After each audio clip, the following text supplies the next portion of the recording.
По-смело ни остана. На сега на моя етап, между другото, това хотелчето е било към пещерата всъщност. Родовски рай. Да, бе. Охо, да, тук ще разбрахме. Ава, ще махнеш ли, тате? Махни. Махни с ръчичка. Тука. Не иска. Давайте. Между другото, доста високо сме, пък все едно не сме вървяли изобщо, което чак е странно. Аз съм за теб. Да, успокоим.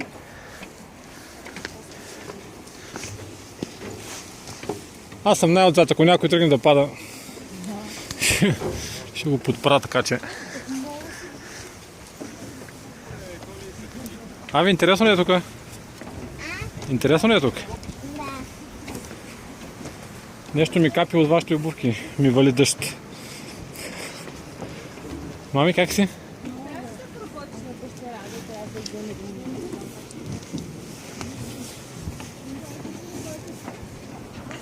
Ави? Кажи нещо.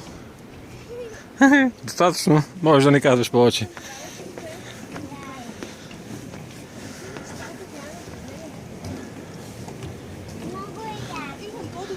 Супер яко.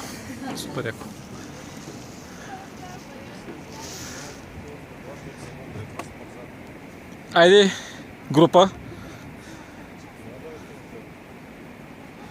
За 10 минутки каква височина направихме? Не ти ли се струва странно? Колко сме нависоко? Не е ми странно, не, то не че е странно, не.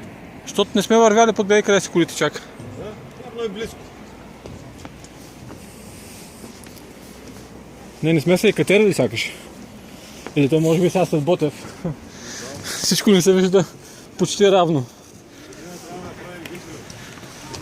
Не той. Вихрен ли беше другия такъв? С повече вървене.